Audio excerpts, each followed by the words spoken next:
we try to strike a very good balance between talking about mercy ministry and justice ministry. So that's really where the church is these days. We send missionaries. We do charitable acts toward people. That's mercy ministry, and then justice ministry is actually when you kind of get into the policy side of things and try to advocate for a more just world. So.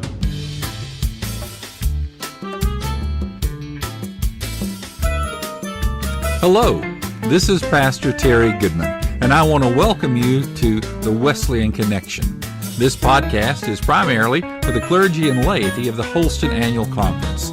Join with me now as I take a look around the Connection and share some of the things happening in the churches of our annual conference.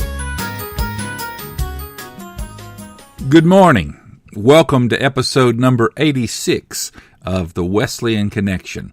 I am Pastor Terry Goodman, and I am so glad that you have chosen to tune in and listen to today's podcast. I'm talking with a friend. We go back to about 1979, as you will hear in the interview. I don't think I listed a year there, but it does go back to 1979 when we were both part of the UT Singers, which is a wonderful group at the University of Tennessee, the musical ambassadors for the state of Tennessee.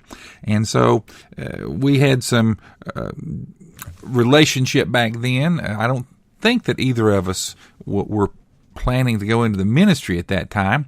And I may have responded to that call prior to Steve, seeing how I was maybe a year or two older than he was.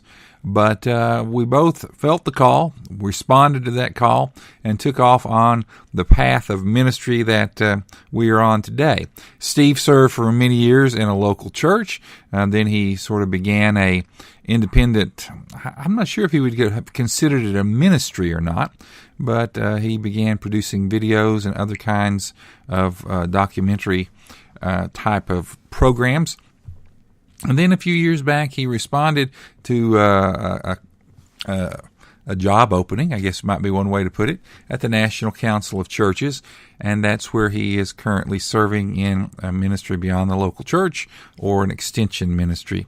And so I hope you enjoy this interview with Steve as he shares with us what his job is like at the National Council of Churches. Well, I'm here talking with a friend that goes back many years to when we were in college at the University of Tennessee and the University of Tennessee Singers.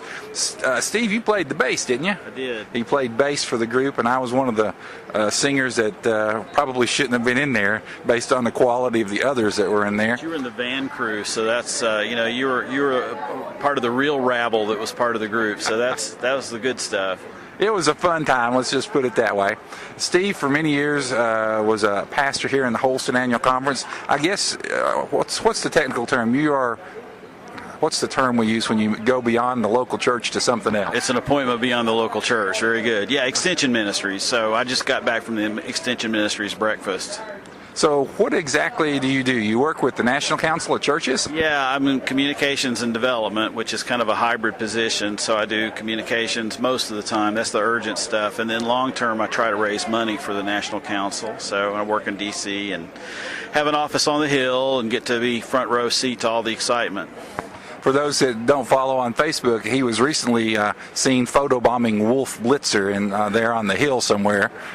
I can supply a picture, but yeah, it's just some of the fun opportunities you had. The CNN crew is set up in front of the Senate, which is right across the street from my office, and I just went over there and kind of moseyed into the shot, and instantly, as soon as they started broadcasting, instantly my phone starts blowing up with people all over the country saying, "I see you on TV, it's so fun." So, yeah. Well, what do you do there other than fundraising, and what's involved in the communications? I know that you are, at some point, got into video and documentaries and those kind of things. Yeah. Are you still doing that? I mean, it's all integrated. It's all part of the job. I did a video at our last board meeting. We met over in Norfolk, Virginia, where apparently the sea levels have risen enough that it's disrupting church services on Sunday morning. There are two churches that we visited. One has actually sold their property, and the other one is having to do all these workarounds. But if the wind's blowing the right way on a Sunday morning, then the bay floods and the church basements flood, and and it's all due to sea level rise. So I cut a little video about that. You can see it on YouTube. But it's that's a part of it. The big part of the job, I was really shocked and surprised when I got the job, and the first time something kind of newsworthy happened, and my boss said, "Oh, well, draft us a statement about that." And I was like, whoa, wait a minute. So all that stuff that I've seen over the years that the NCC publishes, all those statements, that's like my job to write that stuff now.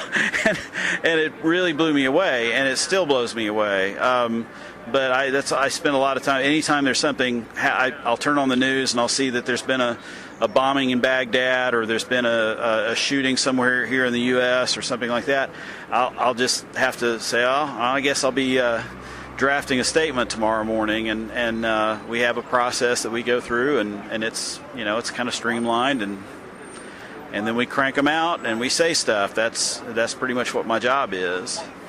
So when you look at the world, you're looking at the world through Christian eyes, and you're trying to interpret the events and put on it a Christian statement of this is how the church might respond, or how the church could... Absolutely. It's we try to strike a very good balance between talking about mercy ministry and justice ministry. So that's really where the church is these days. We send missionaries. We do charitable acts toward people. That's mercy ministry, and then justice ministry is actually when you kind of get into the policy side of things and try to advocate for a more just world. So, for instance, one of the big things we deal with is the mass incarceration crisis, which we recognize that there's a lot more people in prison than really should be, and it's harming our society. It's harming families. A lot of it's based upon sentencing theory and punishment theory that really doesn't hold up anymore. And so what we're trying to do there is work with the government to reform the laws so that people that are in prison that need to be in prison, should be in prison, are in prison, but the people who are not arguably shouldn't be there are not, and are not burdening society by drawing upon the social service system that really is the prison system in a lot of ways these days. So so we do a lot of that kind of stuff and try to keep an eye on when those kinds of things are in the news. And we also work on international peace issues, so obviously terrorism is a big part of what we pay attention to, but it doesn't help for us to be just another voice talking about politics or foreign policy. It only helps, I think, if we're talking about things through a Christian lens and a kind of a what would Jesus do kind of lens. So sometimes we do a better job than others, but most of the time we try to make sure that there's something in our statements that's very clearly and distinctively Christian and scriptural, and calls forth the best of the church worldwide. So how many years has it been since you were a local church pastor? So I last was a pastor in a church in 2005. And then I went on from there to found a strategic media and video production company and ran that for about 9 years, and then took the job at the NCC. What do you miss most about the local church and pastoral ministry? I really feel I have a deep heart, and I'll be honest, I've had a real struggle finding a church in Washington D.C. where I live now. It's been very difficult to find a church that's a good fit. I miss preaching. I miss being the guy that's standing up there and trying to do his best to interpret the gospel every week. I miss the fellowship that comes with the process of developing sermons and developing program. I miss that a lot. And the thing that I never thought I'd say this, but I really miss the fellowship meals and the church suppers and things like that. There's just, when you get away from that stuff, you're used to it. You don't think it's a big deal, but you get away from it and you realize that there's just a piece of your soul that feels like it's missing because you're not getting to partake in community life to that extent. So that's the part I miss the most. Well, I've saved the most difficult question for last. I'm going to have you go back to your seminary days. This is a theological question to end all theological questions. What is your favorite dessert?